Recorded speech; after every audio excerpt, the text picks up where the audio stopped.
أعوذ بالله من الشيطان الرجيم. بسم الله الرحمن الرحيم. وجاء إخوة يوسف فدخلوا عليه فعرفهم وهم له منكرون. ولما جهزهم بجهازهم قال ائتوني بأخ لكم من أبيكم ألا ترون أني أوفي الكيل وأنا خير المنزلين فإن لم تأتوني به فلا كيل لكم عندي ولا تقربون. قالوا سنراود عنه أباه وإنا لفاعلون. وقال لفتيانه اجعلوا بضاعتهم في رحالهم لعلهم يعرفونها إذا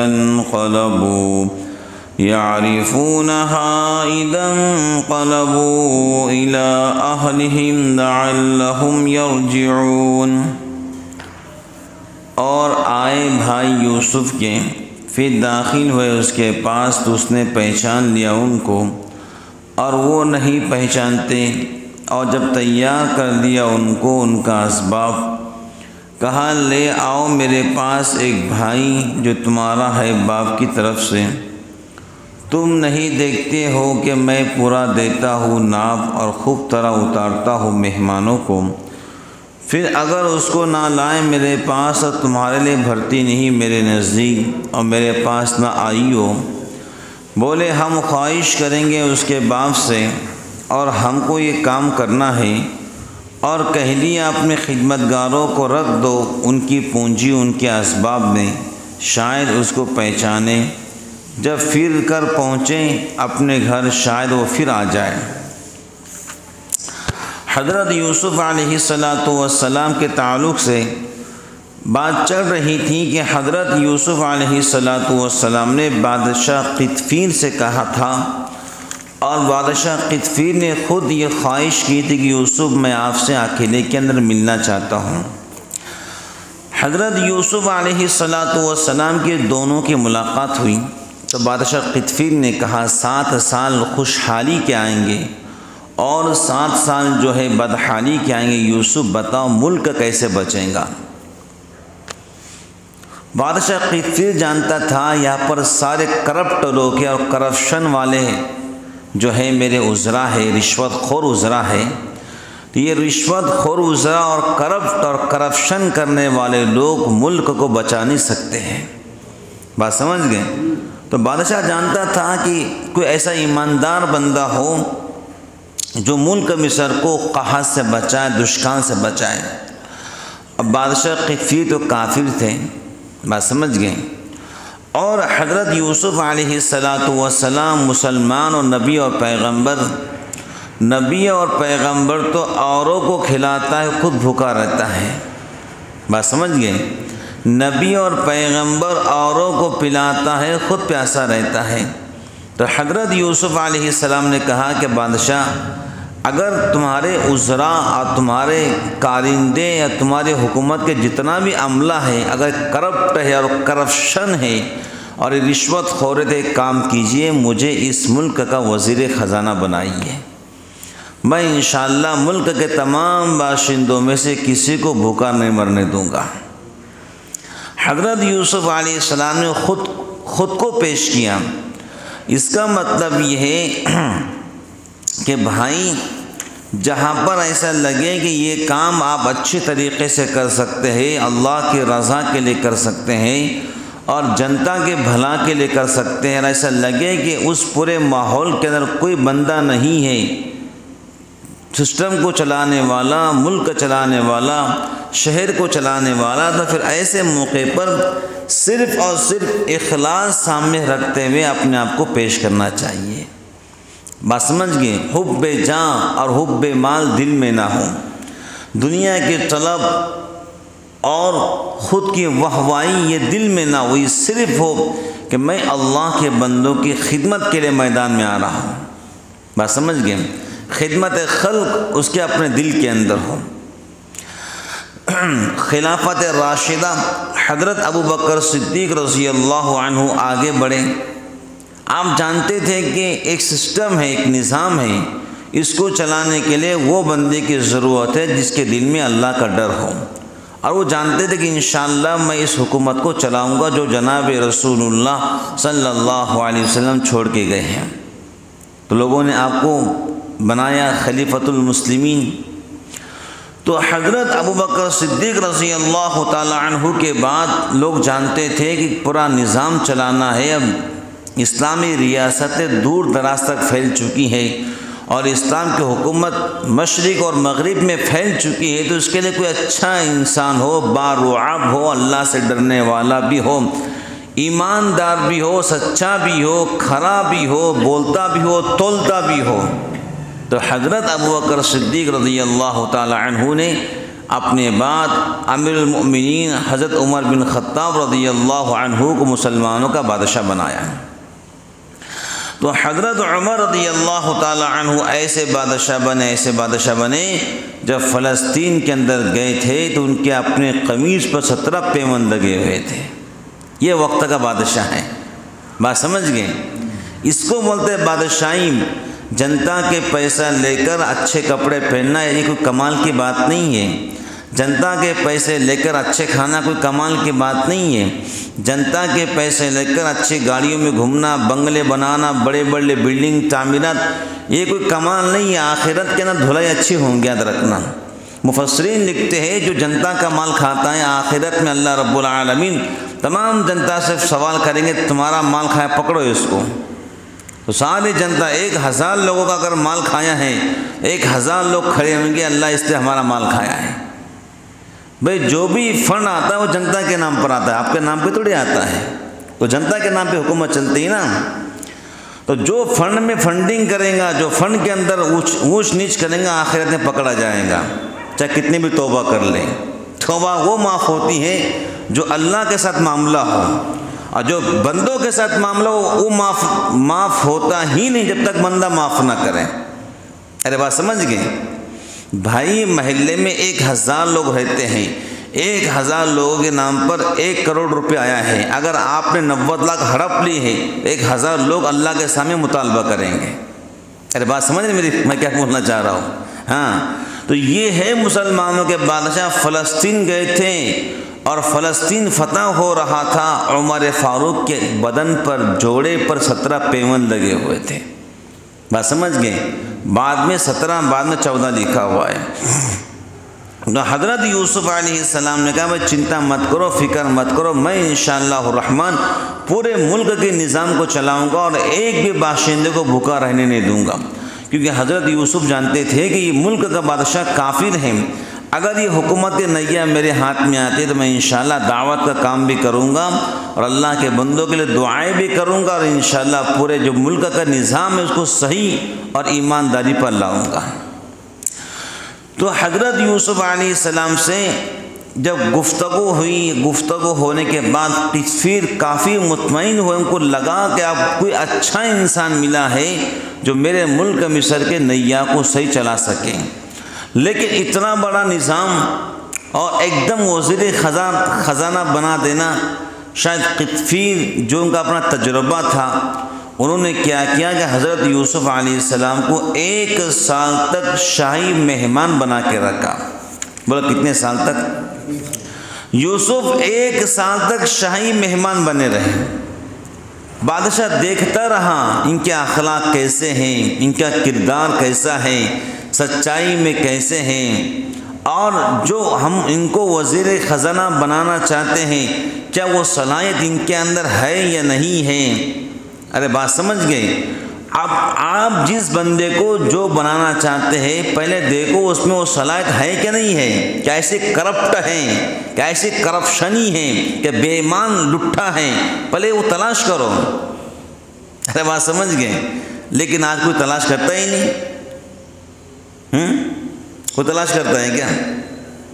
تو حضرت یوسف علیہ السلام کو 1 سال تک پرکھا گیا۔ کتنے سال تک بولو؟ ہاں، پھر 1 سال کے بعد اللہ کی شان اتنے 1 سال کے اندر قطفیر کا انتقال ہو گیا۔ اب قطفیر کا انتقال ہوا، شاہی مصر نے جو ہے حضرت یوسف علیہ السلام کی شادی زلیخا سے کر دی۔ قطفیر کا انتقال ہوا، شاہی مصر نے جو ہے حضرت یوسف کا نکاح زلیخا سے کر دیا۔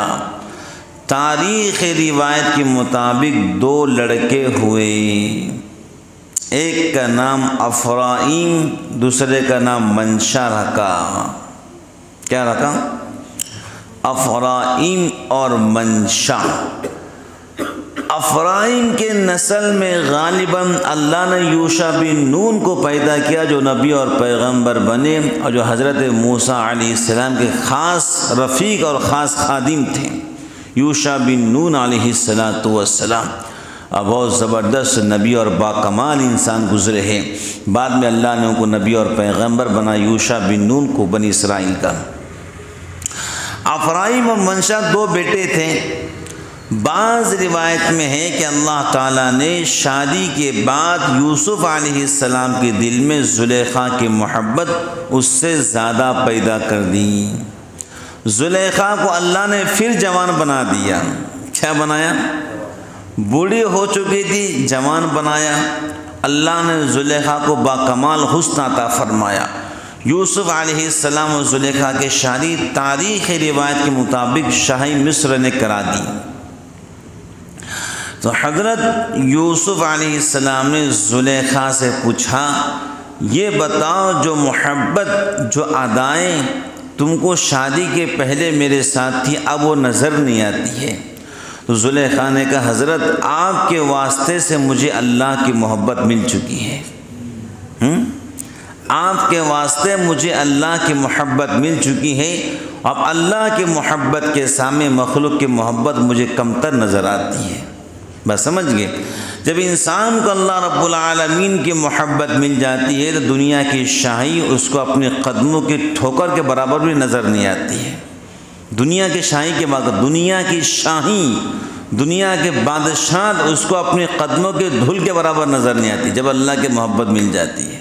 ارے بات سمجھ گئے؟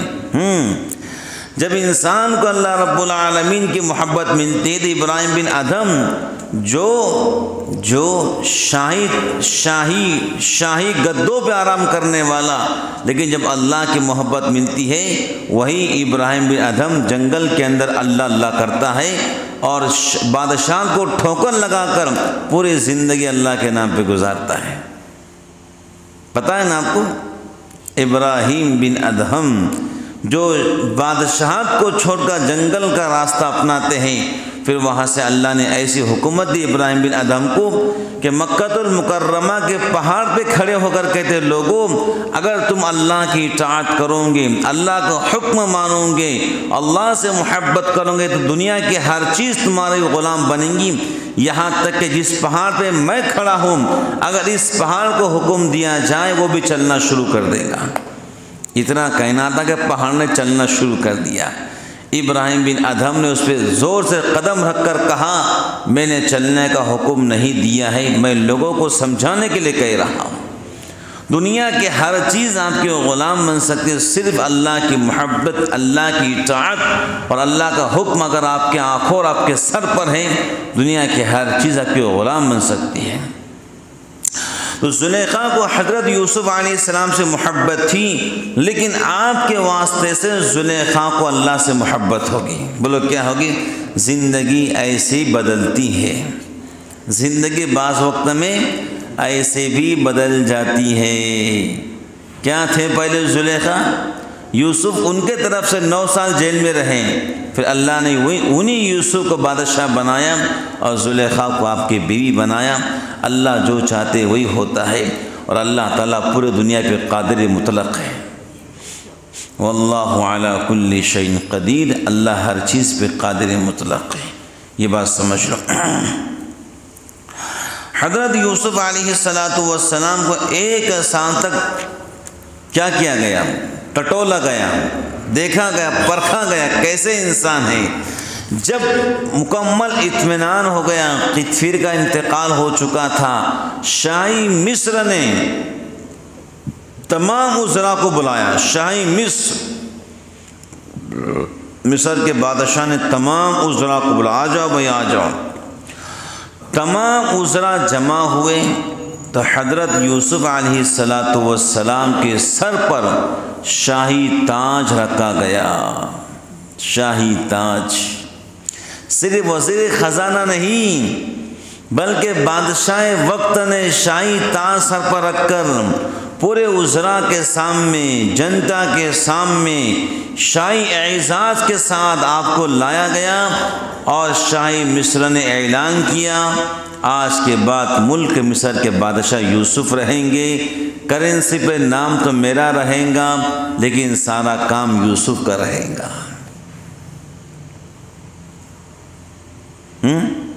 کرنسی پہ نام تو میرا رہے گا لیکن سارا کام یوسف کا رہے گا۔ تو حضرت یوسف علیہ السلام کو اللہ رب العالمین نے وزیر خزانہ ہی نہیں بلکہ پورے ملک مصر کا صدر بنا دیا، بادشاہ بنا دیا، وزیر اعظم بنا دیا۔ اب یوسف بادشاہ بن گئے۔ حضرت یوسف علیہ السلام جانتے تھے یہ پورا ملک مشرکوں کا ہے اور کافروں کا ہے، مجھے یہاں پر اچھے اخلاق سے زندگی گزارنا ہے، پریم اور محبت، امن امان شانتی کے ساتھ اپنے مشن کو آگے بڑھانا ہے۔ تو نبی اور پیغمبر صرف بادشاہ بننے کے بعد بیٹھا نہیں رہتا ہے، نبی اور پیغمبر بادشاہ بننے کے بعد بھی اللہ کے بندوں کو دین کی دعوت دیتا ہے۔ تو حضرت یوسف علیہ السلام مسلسل دین کی دعوت دیتے رہیں، اللہ کے بندے قریب آتے رہیں، آپ کے اخلاق کو دیکھ کر اور آپ کے کردار کو دیکھ کر اور آپ کے جمال کو دیکھ کر اور آپ کی عبادات کو دیکھ کر، آپ کے زہد کو دیکھ کر، آپ کے تقوی کو دیکھ کر لوگ قریب آتے گئے اور ایمان قبول کرتے گئے۔ مسلسل جو ملک مصر کا بادشاہ تھا، شاہی مصر، آپ اس کو مسلسل دعوت دیتے رہے۔ ایک دن آیا کہ اس بندے نے ایمان قبول کر لیا۔ کیا ہو گیا بولو؟ جب خالد بن ولید نے ایمان قبول کیا تو حضور نے فرمایا تھا آج مکہ نے ہم کو اپنا دل دے دیا ہے۔ ایمان تو بہت لوگوں نے قبول کیے تھے، یہ جملے آپ نے سب کے لیے نہیں کہا۔ خالد بن ولید نے ایمان قبول کیا، حضور نے کہا مکہ نے ہم کو اپنا دل دے دیا ہے۔ ارے بات سمجھ گئے؟ تو ایسے بادشاہ کا ایمان قبول کرنا بہت بڑی بات ہوتی، جنتا تو ایمان قبول کرتی، مین ہے بادشاہ۔ جب بادشاہ ایمان لاتا ہے تب جنتا پہ اثر پڑتا ہے۔ پھر کیا ہوا یہ کہ حضرت یوسف علیہ السلام کی دین کی دعوت پر بادشاہ نے ایمان قبول کر لیا۔ پھر بادشاہ نے کہا یوسف اب سارا نظام تم سنبھال لو، اب میں گوشہ نشینی اختیار کرتا ہوں، میں سکون سے اللہ اللہ کرنا چاہتا ہوں، آپ مجھ سے کوئی ملاقات مت کرو، ہاں کرنسی پہ میرا نام رہے گا لیکن سارا کام یوسف تمہارا رہے گا، میں گوشہ نشین بن کر اللہ کو یاد کرنا چاہتا ہوں۔ پھر حضرت یوسف علیہ السلام کی ایسی مثالی حکومت قائم ہوئی کہ 7 سال خوشحالی کیا ہے، خوب بارش ہوئی، خوب اناج ہوا، خوب گیہوں پیدا ہوئے، اور پھر 7 سال کے بعد دشکال شروع ہوا۔ جو یوسف علیہ السلام نے خواب کی تعبیر دی تھی وہ 7 سال کے بعد شروع ہو گئی۔ دشکال صرف ملک مصر کے اندر ہی نہیں پڑا، دشکال جو ہے دور دراز اور ملک شام تک دشکال پڑا، لوگ پریشان ہو گئے، کھیتیاں سوکھ گئیں، آسمان سے بارش نہیں ہوتی تھی اور اناج کہیں ملتا نہیں تھا۔ یوسف بن یعقوب نے ایک سسٹم بنایا تھا کہ ہر ایک کو 1 اونٹ کے برابر اناج دینا ہے۔ کیا دینا ہے بھائی؟ ہر ایک بندے کو 1 اونٹ کے برابر اناج اور رعایتاً کچھ قیمت لینا ہے۔ اب دیکھیے یوسف علیہ السلام کی دور اندیشی، آپ نے جو ہے شاہی محل کے اندر اور تمام شاہی باورچیوں کو بلا کر کہا یہاں پر کھانا صرف 1 ٹائم بنے گا، 2 ٹائم کھانا نہیں بنے گا۔ دیکھو یہ ہوتا ہے بادشاہ۔ یوسف بن یعقوب نے تمام باورچی کو حکم دیا آؤ قریب، کھانا صرف دوپہر کو بنانا، شام میں کھانا نہیں بنانا، تمام عذرا سے کہا تم نے بھی کھانا خالی ایک وقت کھانا، میں بھی کھانا ایک ہی وقت کھاؤں گا۔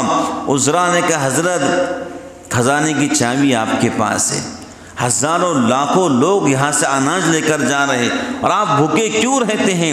یوسف بن یعقوب نے کہا بھوکا رہوں گا تو غریب بندوں کا احساس میرے دل کے اندر پیدا ہوگا،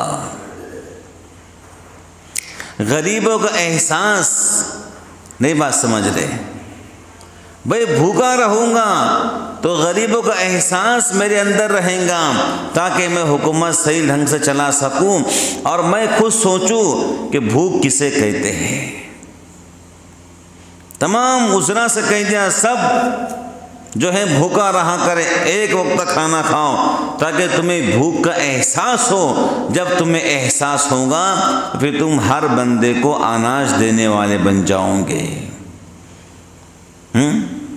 یہ ہے حکومت، یہ ہے بادشاہ جن کے دلوں میں جنتا کا سچا پیار، کیا بولو ہاں، تاکہ بھوک کا احساس مجھے بھی ہو اور میرے عذرا کو بھی ہو اور پورے ملک مصر کے اندر کوئی ایک اللہ کا بندہ بھوکا نہ رہے۔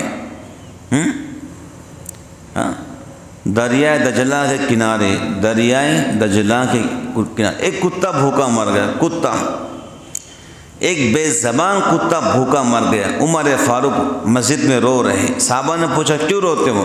کہ دجلہ کے کنارے ایک کتا بھوکا مرا ہے، میری حکومت کے اندر اللہ پوچھ لے عمر تیری حکومت میں کتا بھوکا کیسے مرا ہے، میں اللہ کو کیا جواب دوں گا؟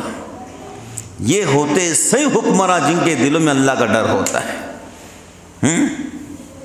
اور بھائی جو ہوتے اوباش قسم کے گنڈے، بدماش، کرپشنی، بے ایمان، ایسے لوگوں کو لوگ اپنا سربراہ بنا رہے ہیں۔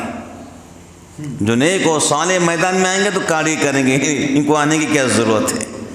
حکومت تو جناب رسول اللہ صلی اللہ علیہ وسلم نے کی، حکومت ابوبکر صدیق نے کی ہے، حکومت عمر فاروق نے کی ہے، حکومت عثمان غنی، علی مرتضیٰ رضی اللہ تعالی عنہم نے کی ہے۔ یہ تو ہمارا ورثہ تھا، ہم نے چھوڑ دیا اس کو۔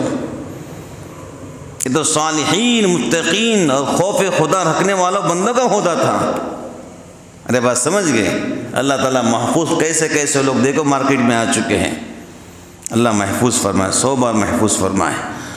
تو بزرگان دین یوسف بن یعقوب نے جو ہے شاہی محل کے اندر شام کا کھانا بند کر دیا، بھائی شام میں کوئی کھانا نہیں کھائے گا، غریبی کا احساس ہو، کیا ہو؟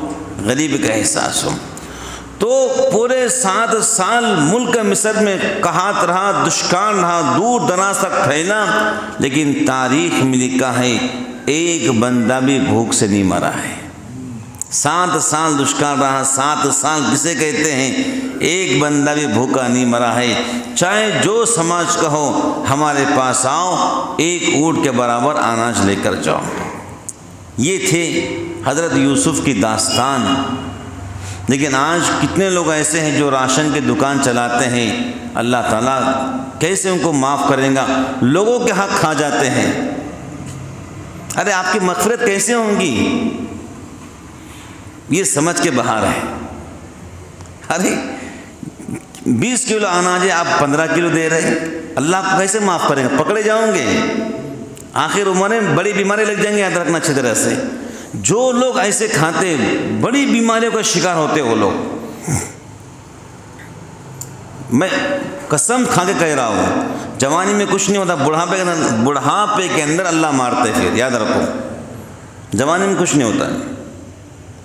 ایک بندہ آیا کہ حضرت میں کھاتا ہوں تو شام میں کھانا باہر نکلتا ہے، منہ سے باہر، تھک گیا علاج کرتے کرتے۔